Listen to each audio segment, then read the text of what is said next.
Ya, baik. Bismillahirrahmanirrahim. Assalamualaikum warahmatullahi wabarakatuh. Sekarang selamat bertemu lagi dengan saya Indah Mulyana di mata pelajaran Administrasi Sistem Jaringan di kelas 12 ini. Nah, untuk kelas 12 ini kita akan sedikit bercerita bahwa apa yang akan kita bahas itu lebih kepada cloud computing. Jadi kalau kelas 11 kita berbicara tentang bagaimana mengkonfigurasi server lokal. Nah, sekarang kita akan berbicara bagaimana caranya server tersebut disimpan di internet atau disimpan di cloud ya, istilahnya seperti itu. Nah, pada kesempatan kali ini kita belajar tentang hosting. Untuk KD 3.10 kita akan mempelajari hosting. Sedikit tentang hosting, kita harus mengenal dulu teknologi cloud ya. Tadi saya sempat berbicara tentang bagaimana teknologi cloud dan yang nanti akan dipelajari di kelas 12. Di teknologi cloud sendiri dulu kita belajar server lokal ya. Kalau server lokal bisa diperhatikan di gambar sebelah kiri, di mana server SIMAP, server lokal, aplikasi-aplikasi atau website-website lain itu disimpan di tempat kita bekerja. Kalau misalnya di Wikrama ya berarti servernya itu ada di Wikrama. Kalaupun ada orang lain yang ingin mengakses website Wikrama, berarti mereka itu datanya melakukan routing ke sekolah kita, ke SMK Wikrama. Karena bisa kita lihat di sini server lokal SIMAP, jadi PC ketika ngambil data itu langsung ke jaringan yang ada di dalam atau di LAN. Nah, kalau dia asal datanya dari internet atau requestnya itu dari internet, maka masuknya dari internet sebelah sini. Nah, berbeda dengan teknologi server lokal, kita sekarang berbicara tentang server cloud ya. Seperti misalnya kasusnya seperti ini, ada server Facebook dan ada server Canva. Ketika seorang user melakukan akses www.facebook.com, nah si server Facebook itu ada di tempat yang jauh, dan tidak mungkin si data-data Facebook itu ada di laptop atau ada di smartphone kita. Pasti dia disimpan di sebuah data center, tempatnya jauh. Kemudian yang kedua, mungkin ada teman-teman yang pernah mencoba aplikasi Canva. Itu aplikasi bentuknya, tapi di mana diinstalnya? Kita kan cuma menggunakan aplikasi tersebut di browser kan, tanpa harus menginstal apapun. Kita cukup buka Google Chrome gitu. Nah, semua operasi, semua sistem, semua aplikasinya itu disimpan di server cloud. Jadi mungkin perbedaannya, untuk mengakses server Facebook kita harus connect internet dulu. Kenapa? Karena sifatnya cloud. Jadi server itu atau data-data yang ada di server Facebook harus kita akses melalui internet. Itu perbedaannya. Sekali lagi secara sederhana, kalau server lokal, server atau aplikasinya yang disimpan di tempat kita, yang satu jaringan dengan kita atau di dalam local area network. Kalau server cloud, nanti si servernya itu lokasinya jauh dari kita, antara kita sebagai pengguna dengan server tersebut atau dengan layanan Facebook tersebut dihubungkan dengan koneksi internet. Baik, untuk slide kedua kita harus memahami apa itu web hosting. Tadi sudah kita singgung sedikit. Pernahkah Anda berpikir bagaimana sebuah website dapat menampilkan informasi di mana seluruh informasi tersebut disimpan agar kemudian dapat ditampilkan? Nah, ini pertanyaan pertama kita yang menjadi dasar apa yang harus kita lakukan ke depan. Konfigurasinya seperti apa? Website sekolah, website Facebook, website Google, itu datanya di mana? Google Image itu di mana datanya? Facebook itu nyimpen foto yang pernah kita upload. Instagram itu menyimpan status kita, bukan status ya, postingan-postingan kita itu di mana? Nah, kemudian poin yang kedua, semua informasi itu disimpan di sebuah tempat yang namanya server web hosting. Nah, ini jadi aplikasi kita tadi mungkin pakai ini. Aplikasi tadi kita simpan di yang namanya server web hosting. Kemudian agar dapat terus tersambung ke internet, dan dapat diakses oleh semua orang. Web server hosting dikelola di penyimpanan yang bernama data center. Nah, jadi nama dari tempat penyimpanan konten-konten website yang ada di internet itu disebut data center. Kenapa harus data center? Karena ini poin pentingnya. Harus terus tersambung ke internet. Apakah Anda pernah ngakses Facebook tapi tidak bisa diakses ini? Ternyata Facebooknya down. Atau ketika kita mengetikkan www.facebook.com tidak tampil apa-apa. Nah, itu berarti si server data center tersebut sedang tidak terkoneksi ke internet karena berbagai hal. Bisa karena listriknya, gangguan koneksi, bencana alam, dan lain sebagainya. Sebenarnya Anda pun dapat menjadikan PC di rumah Anda sebagai server penyimpanan data. Kalau Anda orangnya overprotective, misalkan memiliki sebuah website, saya tidak mau ada orang lain yang tahu tentang website saya mau simpan di rumah, bisa aja. Jadi orang lain yang ada di seluruh dunia ketika mau mengakses website milik Anda, dia lewat internet dulu baru ke rumah Anda melakukan request. Namun cara ini dipandang sangat merepotkan, terutama soal pengelolaan, sehingga tidak banyak orang yang melakukannya. Lazimnya para pemilik website menggunakan layanan penyedia hosting unlimited yang murah yang banyak tersedia di internet. Contohnya Niaga Hoster, DigitalOcean, kemudian Hoster, ID Hostinger, dan lain sebagainya, sangat banyak sekali. Anda tinggal mengetikkan kata kunci ini di Google. Nanti Google akan menampilkan banyak sekali penyedia hosting ya. Jadi seperti itu untuk web hosting. Nah, berikutnya kita masuk ke teknologi virtualisasi. Apa itu virtualisasi? Virtualisasi itu semacam virtual, tidak nyata gitu. Kalau kebalikan dari nyata adalah kebalikan dari tidak nyata, adalah nyata. Contohnya server fisik. Server fisik ya server yang kita miliki, laptop yang kita miliki adalah laptop fisik.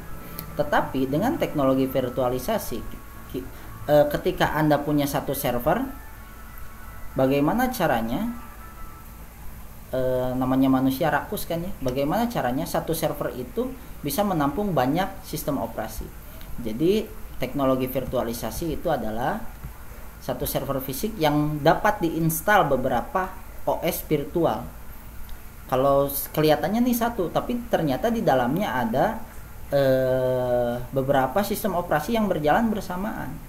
Sistemnya bukan seperti dual boot. Kalau dual boot pas nyala kita memilih mau pakai sistem operasi Windows, mau pakai sistem operasi Linux. Nah, tapi teknologi virtualisasi ini keduanya berjalan bersamaan. Yang Windows-nya jalan, yang Linux-nya jalan. Kemudian jumlah OS virtual yang terdapat pada sebuah server tergantung pada jumlah core pada prosesor tersebut. Nah, kalau dual core kita mungkin sering mendengar, berarti dual core itu si prosesor memiliki dua otak. Berarti dalam sebuah server yang memiliki prosesor dual core, si server itu walaupun motherboardnya satu, prosesornya satu, RAM-nya satu, casingnya cuma ada satu, sebetulnya dia bisa menjalankan dua sistem operasi secara bersamaan. Kalau quad core berarti 4, octa core berarti 8 ya. Ini simpelnya seperti ini. Jadi satu OS virtual itu, OS tidak nyata itu bisa diinstal di satu core CPU. Nah, kemudian menggunakan OS-nya Proxmox. Jadi kita lihat di sini, ini ada yang warna biru ini adalah server fisik. Misalkan server fisik ini memiliki spesifikasi quad core. Nah, harus menggunakan sistem operasinya Proxmox. Jadi yang diinstal itu bukan Debian, bukan Windows, tapi di server fisik tersebut diinstal OS namanya Proxmox, dan ini bersifat open source. Anda bisa pakai. Apa itu Proxmox? Nah, Proxmox ini adalah berjalan seperti VMware atau VirtualBox, namun berbentuk sistem operasi. Nah, kalau VMware dan VirtualBox, Anda harus punya dulu Windows-nya dulu kan. Anda harus punya Windows-nya dulu. Baru Anda bisa bikin baru Anda bisa install VMware-nya. Setelah install VMware, Anda nanti di atas VMware ini Anda bisa install OS. Nah, sementara kalau Proxmox itu OS, karena bentuknya OS, dia ada di bawah sini. Proxmox, kemudian Anda bisa menyimpan OS di atas si Proxmox ini. Oke. Bayangkan ketika kita menggunakan teknologi VMware, si komputer akan tersiksa karena harus running sistem operasi dasarnya, kemudian harus running VMware-nya, kemudian harus running OS yang menjadi guestnya ya, atau yang menjadi tamunya. Sedangkan dengan teknologi Proxmox ini lebih hemat karena dia running Proxmox yang tidak terlalu banyak menghabiskan resource, kemudian hanya OS seperti ini. Nah, jadi kalau ada yang bertanya apa itu Proxmox, Proxmox adalah OS atau sistem operasi untuk melakukan virtualisasi, di mana cara kerjanya sama seperti VMware, namun bentuknya sistem operasi. Kalau VMware kan aplikasi ya. Baik, kita lanjutkan. Nah, seperti ini. Setelah kita menggunakan Proxmox, OS Proxmox, nah, dapat diinstal berbagai OS. Jadi udah install Proxmox nih, server itu paling bawah server fisik. Kemudian diinstal Proxmox, di dalam Proxmox kita baru menginstal OS server. Seperti misalnya Debian, Windows, Ubuntu, CentOS atau apapun lah, itu bisa. Setiap server virtual yang disewakan disebut Virtual Private Server atau VPS. Nah, ini salah nulis nih. Atau VPS. Nah, jadi ini tab VPS, ini VPS, ini VPS karena servernya server virtual. Sekali lagi, satu server fisik yang diinstal OS Proxmox dapat diinstal beberapa server virtual yang disebut VPS. Nah, kemudian kita berbicara tentang hosting. Nah, di dalam VPS dapat diinstal beberapa hosting, di mana setiap hosting dapat disewakan kepada pembeli. Jadi, contohnya di dalam Debian server ini kita bisa menginstal beberapa hosting. Nah, hosting inilah yang nanti akan diisi oleh konten-konten website.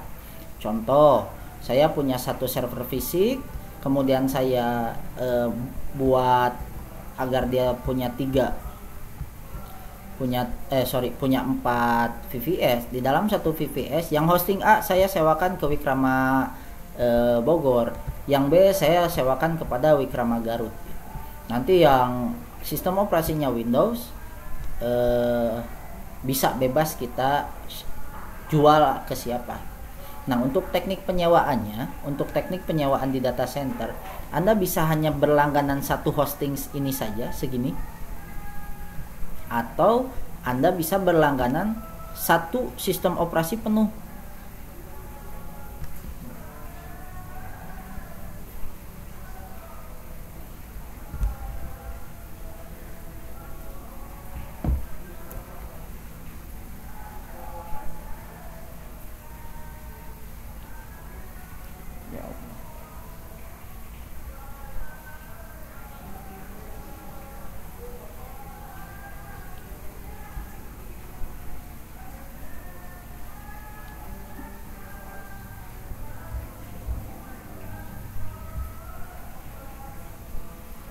Baik, kita lanjutkan.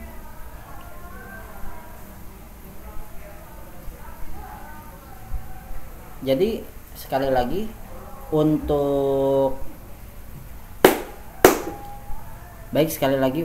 server hosting, untuk hosting itu kita bisa sewakan kepada beberapa pengguna. Bisa sewa hostingnya, atau pengguna bisa sewa VPS-nya, atau pengguna pun bisa menyewa satu server fisik ini. Bisa menyewa ataupun membeli, tergantung deal-dealannya dengan tempat hosting itu sendiri ya. Kemudian jenis layanan hosting, ada shared hosting atau hostingnya istilahnya berbagi. Bagaimana maksudnya? Shared hosting ini adalah satu server virtual digunakan bersamaan oleh beberapa hosting. Nah, kalau yang kedua ada PVS hosting ya, atau dedicated. Jadi satu server virtual untuk satu user. Kita kembali lagi ke sini. Untuk shared hosting, nah ini seperti ini contohnya, di mana satu Debian server dia dimiliki oleh beberapa hosting. Sehingga ini taruh tadi Wikrama Bogor, ini Wikrama Garut. Sumber daya RAM, hard disk, kemudian prosesor itu dia rebutan antara satu dan dua hosting ini. Nah, jadi untuk shared hosting satu server virtual digunakan bersamaan. Sementara kalau PVS hosting, nah ini kalau PVS hosting sifatnya permanen ya, bukan permanen. Jadi satu Ubuntu ini dimiliki oleh satu orang saja. Hasilnya apa? Hasilnya dia tidak akan rebutan dengan website lain gitu. Contoh misal yang agak ekstrim. Ini untuk shared hosting yang berbagi. Ini misalnya Bukalapak. Kemudian ini Tokped. Kalau menggunakan konsep shared hosting, maka ketika Bukalapak ini pembelinya tinggi, maka beban Debian server ini berat, sehingga akan menurunkan kinerja dari website Tokopedia. Padahal website Tokopedia nggak tahu apa-apa kan, yang banyak dikunjungi adalah yang Bukalapak ini. Ya, seperti itu. Berbeda kalau Tokopedia dan Bukalapak punya masing-masing. Oke, Tokopedia dia pakai CentOS, Tokped. Kemudian Ubuntu dipakai oleh Bukalapak. Nah, dengan seperti ini dia akan masing-masing, sehingga akan membuat walaupun trafficnya si Tokopedia sedang banyak yang mengunjungi, tidak akan berpengaruh kepada Bukalapak. Kemudian dedicated server. Nah, ini dedicated server itu orang yang nyewa server fisiknya. Seperti ini, satu server fisik dia sewa. Itu. Kemudian ada juga colocation server. Ini nitip, bahasanya nitip ya. Jadi Anda punya server, cuman di rumah Anda nggak punya AC untuk menjaga suhu. Kemudian Anda tidak punya koneksi internet yang kenceng, ada listrik di rumah Anda juga sering mati-matian. Nah, Anda bisa menitipkan ke tempat data center nih, nitip. Berarti Anda itu cukup bayar listrik, bayar internet, dan bayar perawatan aja gitu. Sepenuhnya server itu milik Anda. Baik, kemudian berikutnya spesifikasi yang perlu diperhatikan dalam menentukan hosting. Misalnya Anda ingin membuat sebuah website, pasti spesifikasi yang ditawarkan itu dalam listnya. Kenapa sih ada yang 700.000 per tahun, ada yang bahkan hanya 200.000 per tahun, ada juga yang 5 juta per tahun. Apa sih yang membedakannya? Nah, yang pertama itu ini disk space, kapasitas hard disk yang diberikan untuk menampung seluruh file dari website tersebut. Contohnya gini, Anda membuat sebuah aplikasi atau bukan aplikasi, website yang memungkinkan masyarakat untuk melihat video di website Anda. Jadi Anda bikin video pembelajaran, upload ke website itu. Nah, berapa banyak? Jadi itu bisa ditampungnya berapa banyak? Kalau untuk website yang bisa nampung, bisa ngupload foto, bisa ngupload video, itu nggak mungkin kita hanya membeli yang 60 giga. Itu nggak mungkin, harus ratusan tera, bahkan mungkin yang unlimited ya. Harus yang unlimited karena nanti akan terjadi banyak data. Tapi jika website Anda itu hanya website statis dan bersifat katakanlah hanya informasi saja, semacam katalog digital, brosur digital dan lain sebagainya, itu nggak usah yang tinggi-tinggi gak usah membeli yang berapa tera gitu, udah sewa secukupnya saja.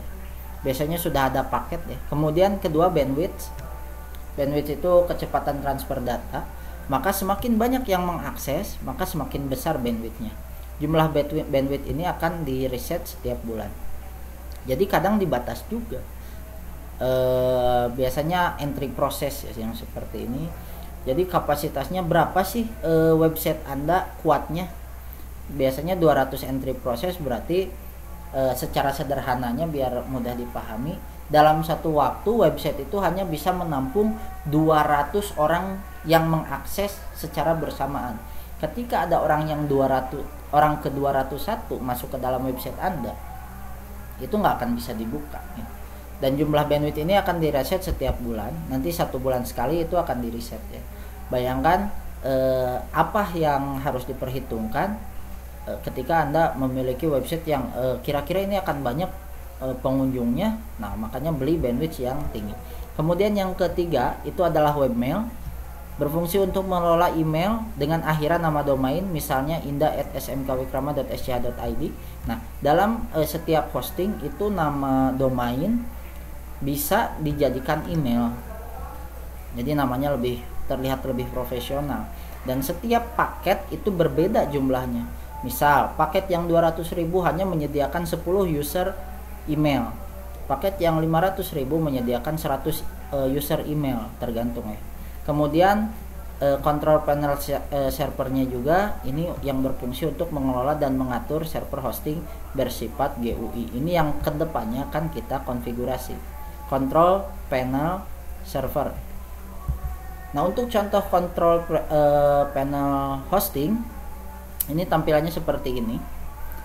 Sifatnya GUI, mudah sekali. Ketika kita ingin membuat website pun sangat mudah.